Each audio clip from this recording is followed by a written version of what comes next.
Hey guys, Joke of the Fool here, and I'm doing another poll review. This is the 11th episode, I think, of the series where I look at some of the past daily polls, go through the topic itself, why I chose it, results, and then the replies. And let's start off with Daily Poll 71.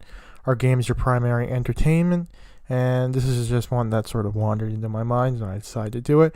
And most people play games more than doing other things. And then after that is either doing it equally, and then next is that some people invest more time doing other things than playing games, and so few people only play games in their free times. And let's see. So Thomas says he tries to balance things out, but obviously you're going to spend more time with a single game than a 2-hour movie. If you were to break it down, last month we spent 80 hours playing games, 40 hours watching movies, 16 hours reading, 11 hours watching TV, and then 8 hours of sports. I'm assuming playing it. Yeah, Thomas is pretty active on the polls. Sorry for hiccuping a bit. Pliskin Zanzibar says he finds himself gaming less, but still more than watching movies. As a matter of fact, he's starring the Gulag Archipelago and the Horse of Norway when he finishes Days Gone. So reading will start bleeding into his game time. Pretty interesting. Never heard of that. Gulag Archipelago. I can never say that. I never feel like I say that word correctly. Archipelago.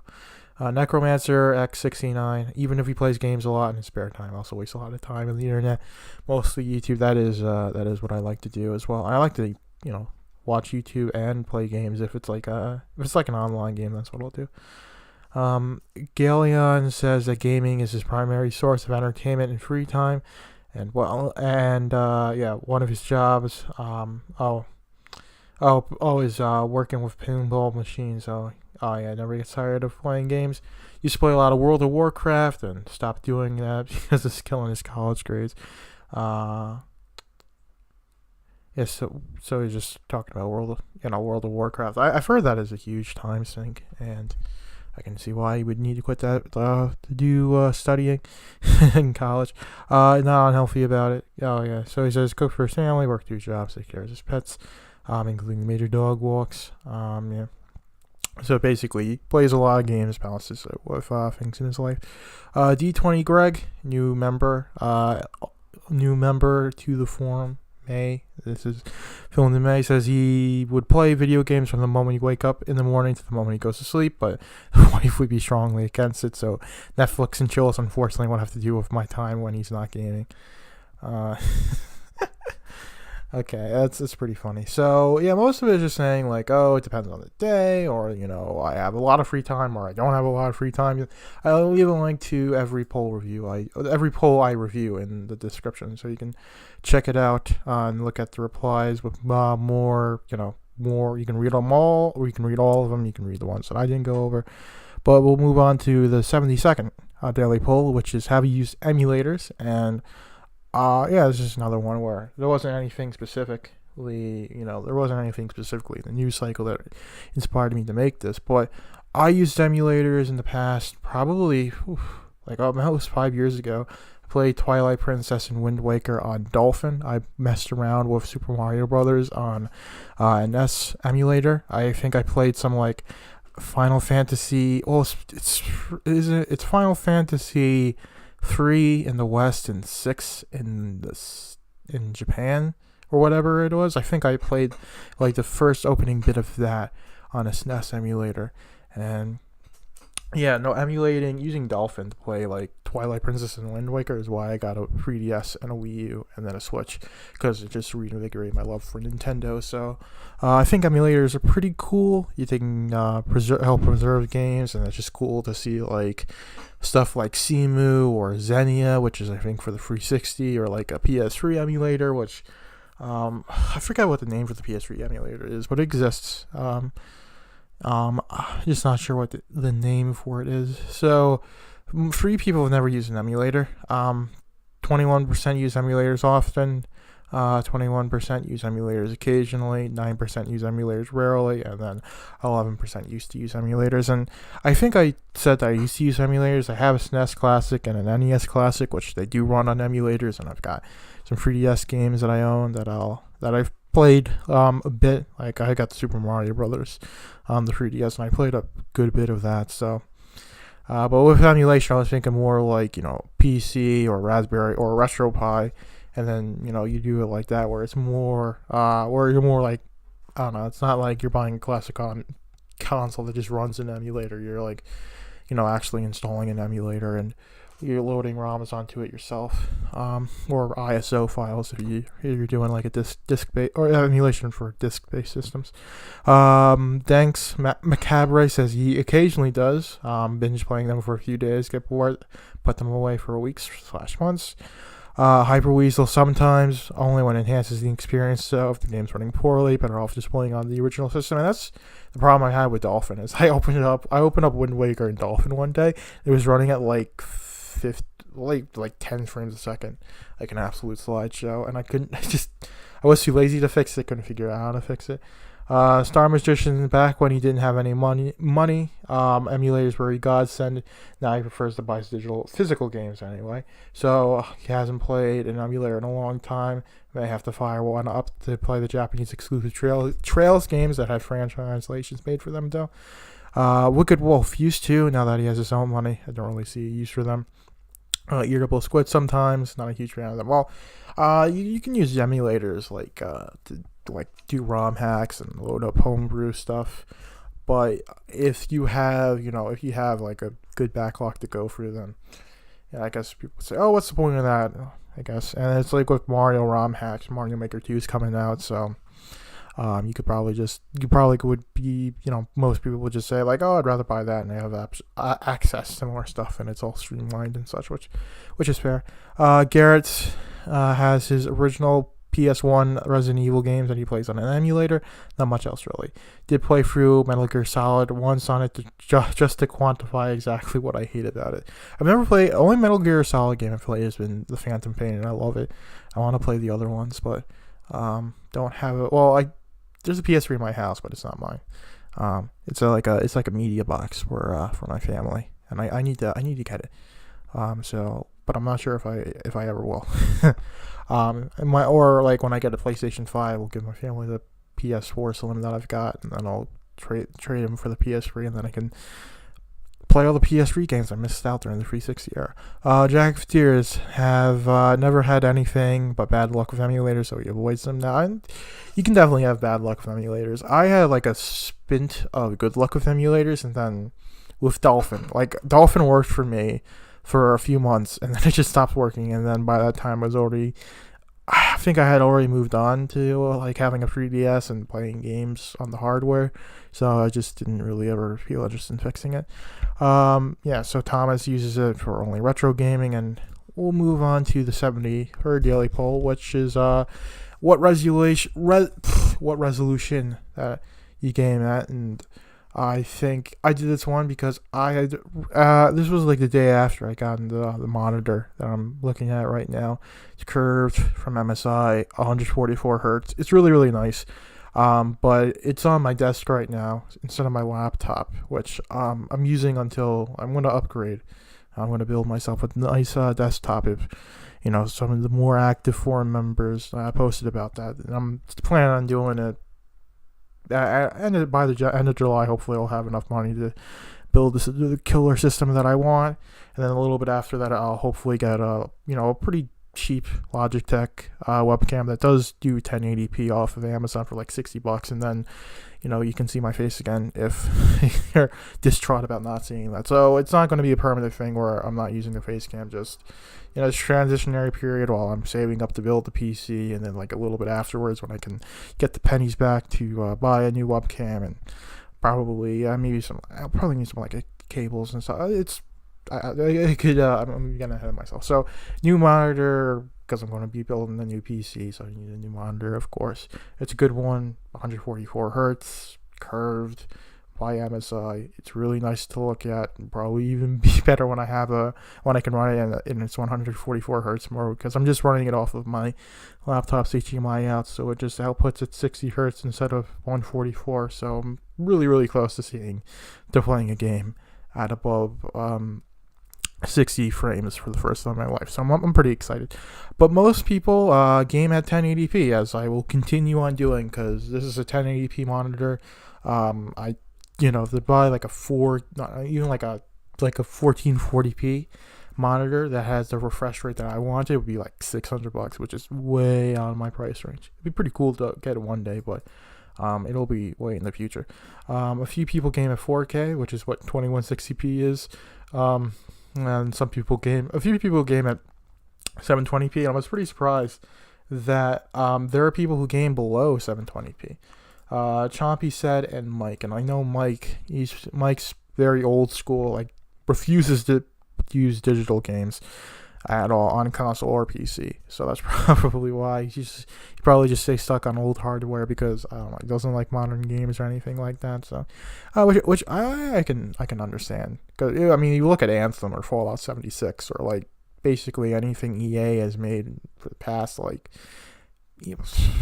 almost the past decade, with like just like you could say, look at EA's entire library and then like pull out like a few exceptions of the good games they published over the last decade, which is like Mass Effect 1, Mass Effect 2,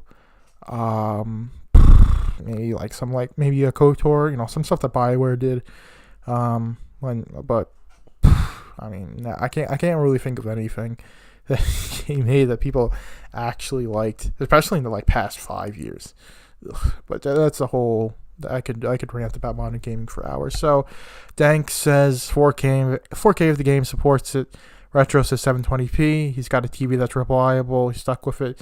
His old Samsung 32-inch LCD did very well for him.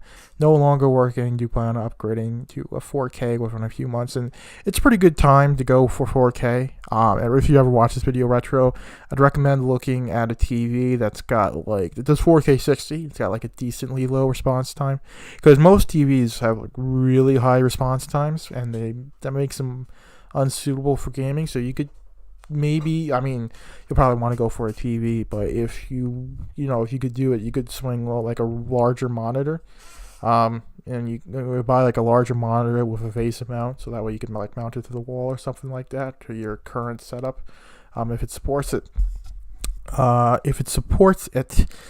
And you'll be able to get one that's got it's got better response time, so it makes gaming feel more fluid, even if you're playing off of a console. Like if you're playing off a console on a 30 frame game, it'll feel more responsive on a 1 millisecond on a monitor with one millisecond response time instead of 10 or 15 or whatever TVs are at, because TVs are pretty laggy, but because they aren't really designed for gaming, they're designed just to watch movies, and you don't really need that much. It's not like that much important if the most interacting you're going to do with the average person, the most interacting you do with a TV device is going through like menus on a TV or something.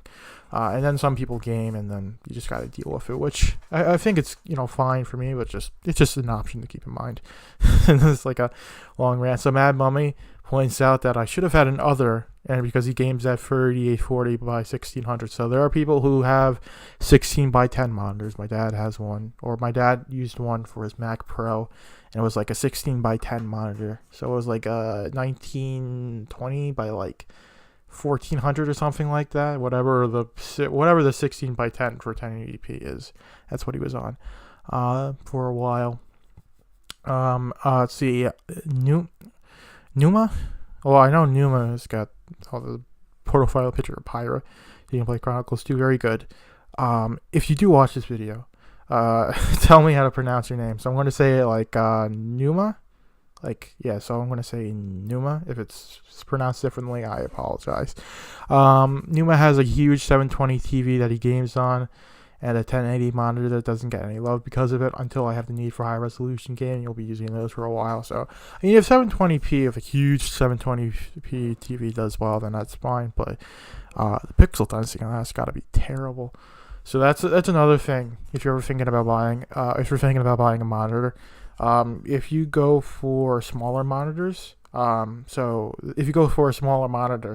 regardless of resolution, it's going to have more pixel density, so the things on it are going to look smoother. So if you take a 1080p image and you're putting it on a monitor that's 20 inches, it's a 20-inch monitor, so it's diagonally from like a bottom corner to the top opposite corner. That's how they measure.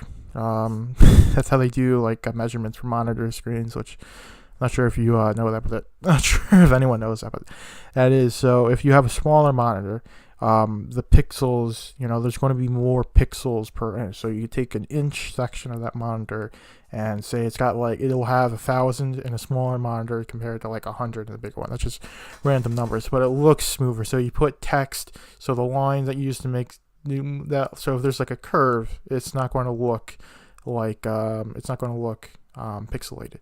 And that's aliasing, and that's what you use anti-aliasing for, to sort of smooth out edges. So if you have a monitor with pixel density, you'll get less of that, and you don't even need to do anything in terms of using anti-aliasing, which takes up computer resources. So if you're getting a lower resolution monitor, try and go for a smaller one, like a 24 inch, because this one is a 24 inch, the one that I'm using right now, and I could have gotten the 27 inch, but one, more money, and two, since it's 1080p, I want to make sure that I don't want to hinder pixel density already more than it is going to be by it being 1080p, which is getting pretty old. So it's sort of weird, because remember 1080p was the cutting edge, that's HD, and now 4K became it pretty quickly, and now people are talking about 8K. I'm I've never even gotten a 4K. Well, I have a 4K TV, but I've never even gotten a 4K monitor, and now we're talking about 8K displays. It's weird how fast things have been moving. So who knows what displays we're using in 15 years from now. It'll be insane. Thomas says that he voted wrong. He plays games on 1440p because of the higher frame rate. After he upgraded his PC next year, I'm planning to jump straight to 8K. Well, good luck with that, Thomas. And I mean, you're going to need a killer graphics setup. You'll have to do SLI or Crossfire on the top of the line Radeon cards or NVIDIA cards in order to achieve playable frame rates at 8K. So, I mean, if you do that, you got to show people, because that'd be amazing. If you could get an 8K, well, the 8K monitors are pretty expensive, but they exist. So you could get an 8K one. And if you could manage to do any game at 8K 60, that'd be pretty impressive. But that's a lot of money. You have to spend not only the monitor, but the hardware to drive it. Repentance Guy games mostly on 720p on a 720p TV, since he spent a lot of time playing RPGs that are only on the PlayStation, and the TV mainly uses he bought it before 1080p was the standard. Works just as well as it always has when he does game on PC. Screen is 4K capable. Computer needs more RAM and a better graphics card, because you can only ever play at medium settings, but it's 1080p quality, even to get more out of it, because my screen can show 4K visually, so pretty nice. So Twitch plays PC games on a 1080p display, and I think I've spent a bit of time not going for replies, just talking about monitor stuff. I'm not even sure if I'm that experienced with it, so if you know better than me and you thought I was just talking crap, then you can correct me in the comments. So this one, so the day before Dante was reviewed, Capcom said that not Dante, Devil May Cry, the first one, will be ported to Switch. I figured, you think this means Dante will be in Smash? A good amount of people don't care about Smash. And then it's pretty evenly split, 35% both ways, that Dante will be in Smash and that Dante might be in Smash. I think he might be. There's a possibility with Dante being in Smash, because, I mean, there's a character in, and Smash characters have gotten places for being in Smash for less. I mean, Cloud got into Smash 4, and Final Fantasy 7 wasn't on the Wii U or the 3DS, if I know correctly. Final Fantasy isn't on the Wii U or the 3DS, but it got into Smash 4 just the same. And Persona 5, not on the Switch. A lot of people wanted to be on Switch. A lot of people think that Joker being in Smash, but the Persona 5 game not being on Switch is some weird thing. But like I said, it happened with Cloud. It happened with Cloud. Ryu got into Ryu got into Smash 4, though. You could say, well, there was Super Street Fighter. Street Fighter is on the 3DS, so you could justify it through that in terms of there has to be a game on the system, for a Smash character to come with it, which I don't necessarily think that's true. I mean, Cloud, Smash 4 before Final Fantasy 7. It was, in Smash Ultimate before Final Fantasy 7 came to Switch. And, Joker, Persona 5, it doesn't seem to be anywhere near the Switch, which confuses me. Since Atlas is like great games, but they just refuse to go multi-platform. They could make a boatload of money off of Steam if they sold Persona 5 on, Steam and, on Switch as well. Enough to make Sega's financials look good, in my opinion, but that's a whole other rant. So, keep on track. So so even if, Devil May Cry 5 isn't on Switch, and, this isn't necessarily proof, but it is like, there's a relationship between Capcom and Nintendo for Smash. I mean, you've got Street Fighter characters, you've got Ken and Ryu in Smash, you've got Mega Man in Smash, and, they've worked on, they've done DLC before, Ryu was part of Smash 4's DLC, and who's to say that Dante couldn't be part of it? Again, if you say, well, it's a mature rated game and, Smash has to be family friendly. Bayonetta is from a mature rated franchise, very adult. She's in Smash, and she's done pretty faithfully, if I say. So I do think it's entirely possible. Will I say it'll happen 100% sure? Don't know, but it could happen. So I think ruling out 100% is a dumb thing in my opinion, but it's not me to shame anyone. It's just me saying that I think there's a good case for it. I wouldn't say hold your breath on it, because Nintendo could come out with like Super Monkey Ball or something like that. Who knows what Nintendo because they said to characters that you wouldn't expect. So who knows, what the next fighter will be. Or else you had E3, but we'll just have to wait until then. But you guys, I want to see what you guys said. And Retro says that he'd be a cool addition to the roster. Doesn't mind which characters make it, but he's hoping for a Dragon Quest character. Dragon Quest character would be good. Ooh, yeah.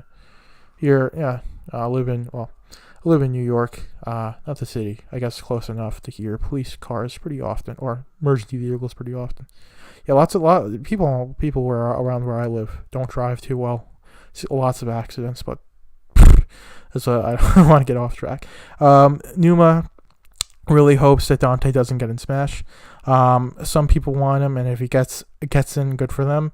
I think Capcom has enough characters for now, and that Dante is a bit of a stretch. Who knows, though? So, yeah, it's fair. I mean, Capcom has got a lot of representation. They've got, like, 3 characters on their roster out of, like, 74, so you could say, you want to give some other companies a chance. So, that is fair. But I played a little bit of Devil May Cry 5. I'll play more of it when I get my new rig, since there's some, like, problems with it on my laptop, and I think it's because of Denuvo. I hate Denuvo. Denuvo just makes everything run like garbage.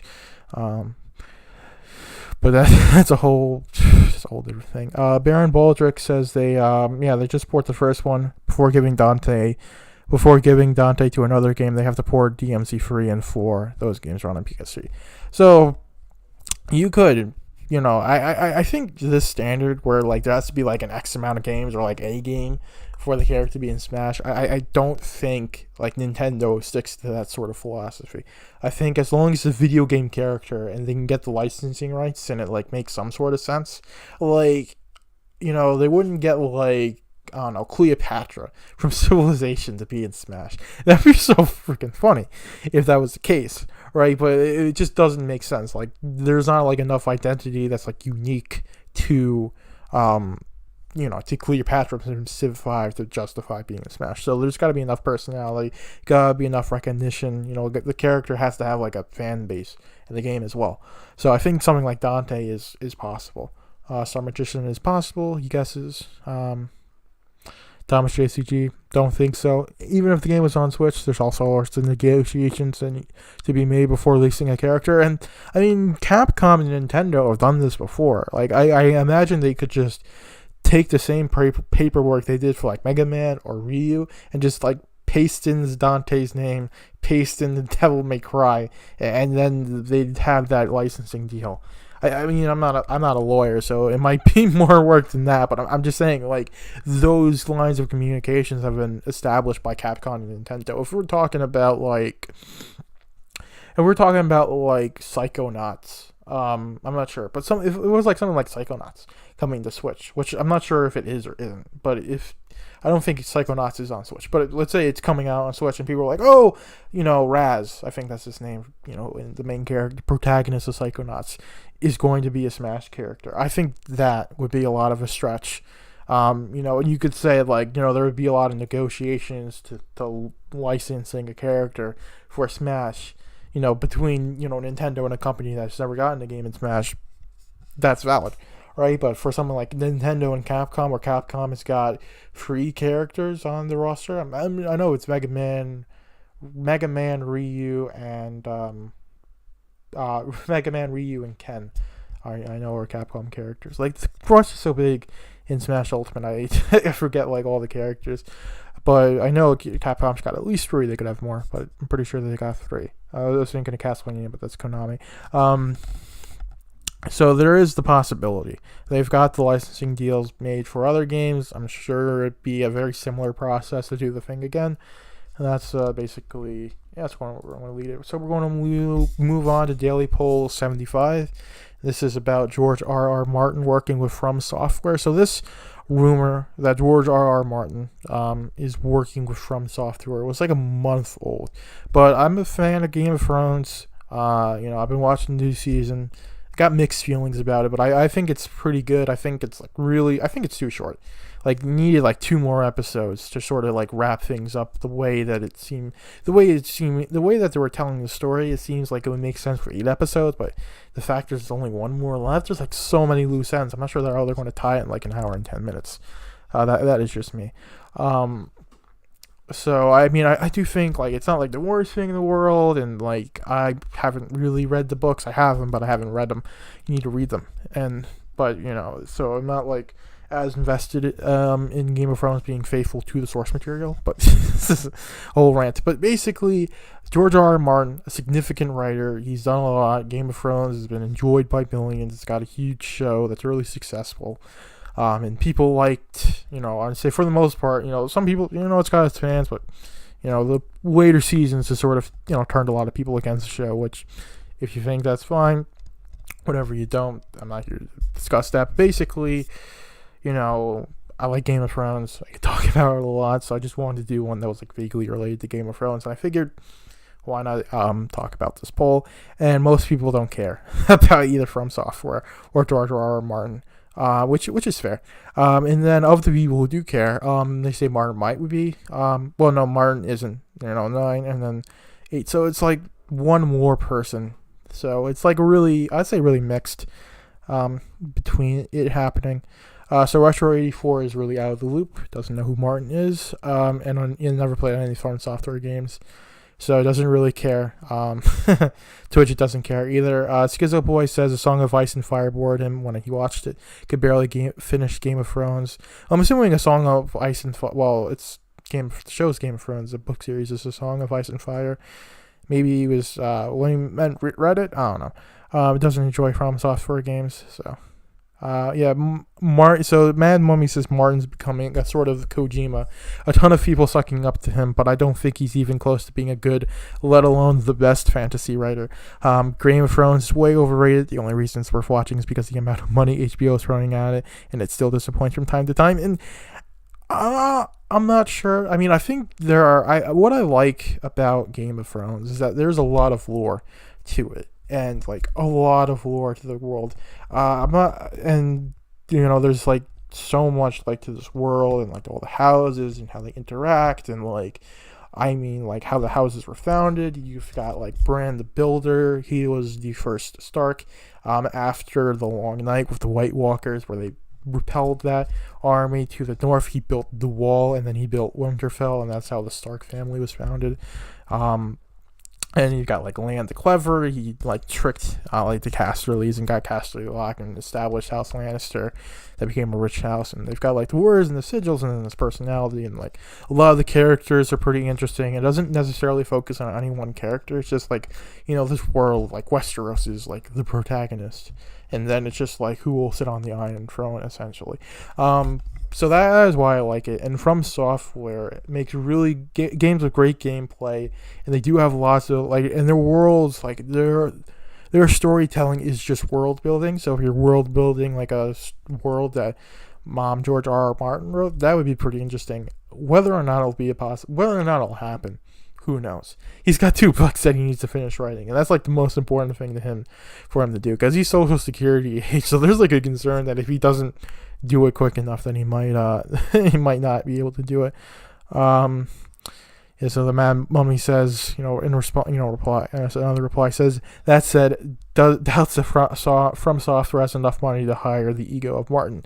Well, I'm sure Martin would demand a high price, because he's got, he might. Well, he's done a lot. He sold a lot. He sold a lot of copies of books. He got an HBO show. So I don't imagine he would, have a cheap price, but. Activision's probably got enough money to hire Martin for a project like this, so this game could be published by Activision like Sekiro is. It's a possibility, or they could have gotten another publisher deal with maybe Ubisoft, or maybe CD Projekt or Bethesda. I mean, there's a lot of publishers that would probably be willing to take on a project like From Software and Martin working together. This is even true, which who knows? Galen says, watch the video. Make it sound like Martin is working with From Software for a new unspecified game. If the rumor part is he's working with them at all, where's the damn evidence? What causes rumor?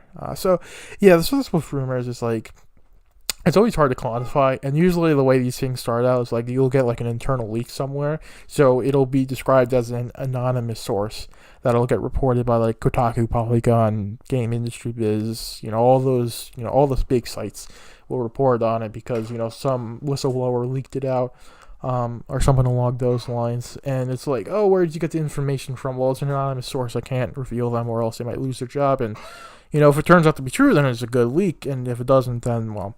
There you go. So probably, maybe in a few years from now we might know, or we'll maybe get maybe at E3 From Software. We'll be at E3 or Tokyo Game Show or something like that, and they'll get some interviewer asking a question about that, and then they'll either confirm or deny it, or be really vague about it, which is sort of confirming it. So yeah, we're gonna move on to this 76 daily poll, which is rate Sony's latest state of play 1 to 5, and obviously the state of play that Sony had, I think last week, was the day before I put out this daily poll, and then I did, daily poll. I did. What am I saying? Then I did watch the state of play. Decided to rate it 1 to 5. Last time a state of play happened, I had this really convoluted, compared to Nintendo Direct, I had all these goddamn options. Didn't make any sense, so I just said, rate it 1 to 5, and most people gave it a 3. I think I gave it a 3 as well. So most people, 19%, 19 people, which is 70%. Didn't watch State of Play, so don't care about it. And I know the mindset of people is these are just ads. I don't like watching ads at all. I don't watch anybody's ads. They're just lying and everything, which I can understand it. But with with a Nintendo Direct, it's quick, it's punchy. They announce really cool stuff usually, and it's just an interesting show to watch. Even if I don't buy every game, I still like watching Nintendo Directs. And with State of Play, the editing is there, the voiceover work is pretty decent, and the visual elements are quite nice, but Sony needs to have more stuff. And this is probably a problem they're facing because, they're getting ready to do a generation shift. The PlayStation 5 is heavily on development. I'm sure most of Sony's teams are making games for the PlayStation 5 right now, and there isn't much to talk about with PlayStation 4, and most people don't care about PlayStation VR, and a lot of that stuff is coming out, so the last State of Play, people didn't really care about it because it had too much VR, and this one didn't really have a lot of games. Closed out with Final Fantasy VII Remake, which was really good. To get a look at that. That was really nice, but that was really the only good part of the State of Play, was that, and that's why I gave it a 3. Or I think I gave it a 3 because of that. That is the only thing. Everything else is really boring stuff that honestly could have been announced on Twitter, and I think most people wouldn't have had an eyelash. Like a lot of indie stuff,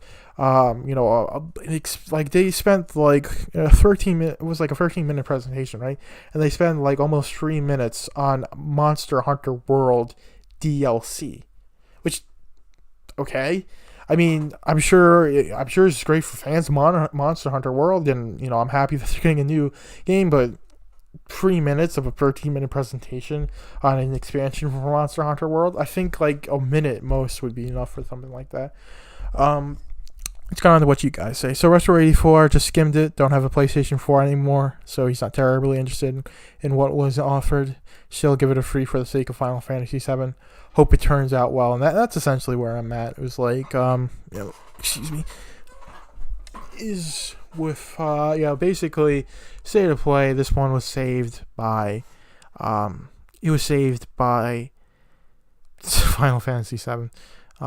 So Repentance guy gives it a 5. Didn't waste time on VR. Pretty much everything was new, or a reminder that I needed, because you forgot about Iceborne. So Iceborne was announced before. I didn't even know.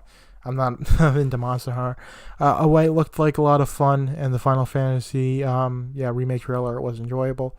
Wasn't really anything wrong with it, and they get a lot out there in a short time.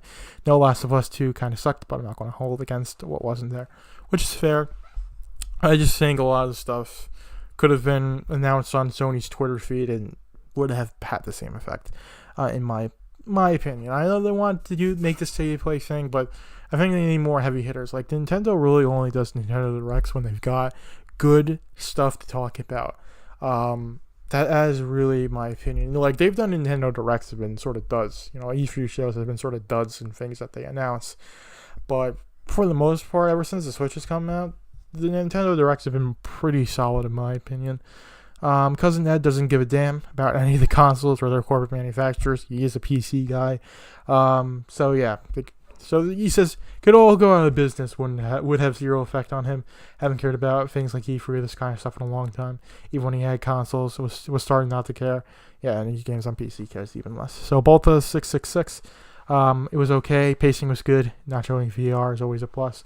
Final Fantasy VII looks nice apart from the combat. That looked way better in the 2015 trailer. Well, in the 2015 trailer, if the rumor mill for Final Fantasy VII has been correct, that trailer that we saw in E3 2015, it doesn't exist. The game that the trailer was made off of doesn't exist anymore, if we're correct.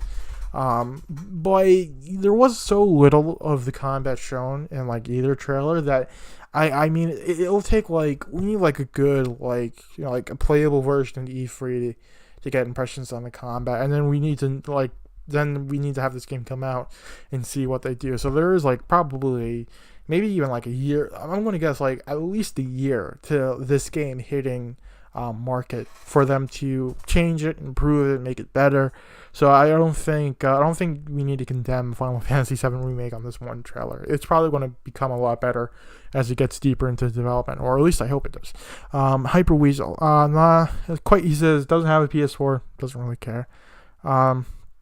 Yeah, so most people saying, guys, I either don't have a PlayStation 4 or Final Fantasy VII made it a better presentation. So that's basically it. And Daily Poll 77. This is the first ever poll that I have done that has been absolutely unanimous. So I'm not going to spend a lot of time on this. So the Xbox One S all digital, or Xbox One sad, and it's going to be very sad for Microsoft if you can see this. It came out May 7th, decided to do a poll on this, and nobody bought this. Of the 42 people, whoever you are, all these people, that's a better word to use, didn't buy the Xbox One sad and have no plans to. 100%. No one wants to buy this thing, and why would you want to buy the Xbox One sad? I mean, it is literally an Xbox One S with a different shell and no optical drive. That is all that they did. If you go to this poll, there's a YouTube video, Spawnwave, he does tech teardowns. He got the Xbox One S, tore it down, and the motherboard had the eject button on it, and it had the speaker, so it made the sound when you try to eject, and it has no it has no disc in it. So it is a really baffling move that Microsoft decided to do this and then charge $250 for it when you could probably get a used Xbox One S for cheaper. It's going to have more functionality, and if you're like, well, because I was talking to my dad about this, and he thinks it's a good idea because parents, they don't have to deal with discs and buying discs, for their kids, and their kids scratching it or losing it, because I had a lot of my GameCube games back in the day, and there's this service called Skippy Discs that my dad would send them to fix them. If you guys remember Skippy Discs, big ups. But yeah, so I remember like scratching a GameCube disc and then having to send it to Skippy Disc, and then you get it back a few days later and it works, and I was like, yeah. But, I mean, sure, not a lot of people, use discs anymore. But we're moving away from discs. I still have quite a few discs, but, so my dad was saying, like, well, this is a good thing. I think it's a good thing because it doesn't have any optical drive. It doesn't come with physical games. It only works with digital. No clutter, no scratch discs, no lost discs, which, understandable. But if you're a parent, you're buying this for your kid, I would recommend buying a used Xbox One S. You'll be able to get it for cheaper, and you could buy like some external storage for it, and then you could just buy all the games for your kid digitally. And then if they want to buy a few physical games for themselves to keep in their rooms and then use it, then they can. And if you want to keep it in your living room, you can use it as a 4K Blu-ray player as well. So you can buy it for your kids, and they can play games on it, like maybe some Minecraft, some Fortnite. You can buy all the games digitally, just like with this thing. And if you've got a 4K TV and you were looking to buy a 4K Blu-ray player, and maybe you wanted something for your kids, you could get both in one and not have to buy the additional Blu-ray player. I think, if you're looking, to have a Blu-ray player in your living room, if you're going for your bedroom, obviously, then you could just buy it. But it's just like, I think an Xbox One S, in the context my dad was giving it, and where you probably be putting in your living room or something like that, might give it to if you're giving it to your kids, and I guess it's not a bigger concern, but I would recommend use Xbox One S. You can do digital games if you're concerned about disc getting lost or scratched. Very valid concern, I would say. And you can also use it as a 4K Blu-ray player, so you can play your Blu-rays. You can play your ultra high def Blu-rays as well. You don't need to buy a separate Blu-ray player along with an Xbox One SAD. So that is just the way that I view it. And most people say don't see the selling point, and don't see the point in paying $250 for a console with no disc drive, since the optical drive in the One S models can play 4K Blu-rays, which I just mentioned. So the drive model, is a better use. You can watch movies, play games. Layerand has no interest in supporting a console that's testing the water for killing physical media. That is definitely it, because the Xbox One S is nothing more than really just a market test of like how many people are willing to give up discs in consoles. That really is it. Balta says if it was $100 cheaper, would think about it to play play its retro games library. Still don't get why they were thinking this was worse than the PlayStation Classic. Yeah, and then Necromancer, insert PC Master Race joke here. So it is just people shitting on this thing. That is all this thread is. Just people shitting on it, deservedly so. It deserves to be shat on, because I just shat on it myself. So you want to go through that. It's pretty funny. Like I said, unanimous. No one wants to buy it. No one's got any plans to. And on that note, pretty funny. And I think the first unanimous poll, something we can all agree on finally, the Xbox One SAD is very sad. Very sad. So that has been it for the 11th episode of Poll Review. Any of you guys stuck around this long, I'm very thankful. I'm hoping, one day, well, not one day, so hopefully, I've been thinking about, trying different format, doing more editing for these videos, getting them down to a shorter length. I'll see what I can do with that, because these videos usually turn out to be like, those like ones like 44 minutes, so they turn out to be really, really long. Which I guess some people like, if you can listen through them all the way, if you can listen through them all the way while you're like at work or sleeping or working out or whatever. But, getting into a shorter watch time, I think will be better for me, less render time, better time for the average person who doesn't want to watch like an hour of content a week, or they don't want to watch like an hour. They want to watch like an hour in total of YouTube, and then they can fit like a this video, like a poll review if it's like 10 minutes long instead of being like 4 times that. But I've been prattling on for long enough. If you guys liked this video, you can like it. If you didn't like it, you can dislike it. You want to see more content from me in the future, you can hit that subscribe button. You got anything to say, you can leave a comment down below. Very few people comment on my videos, so I will read all the comments that I get. And I hope you've enjoyed this poll review. It's a little bit less in terms of, it doesn't have the cool graphic, no face cam, but better than last week's, because I live streamed last week, so probably no one saw it. So this one will be a regular old video. Hopefully I'll change this to make it a better format one day. I've had it in my head. We'll see what I can do about that, but I've been Joker the Fool. This has been Full Review, and I will see you guys next time.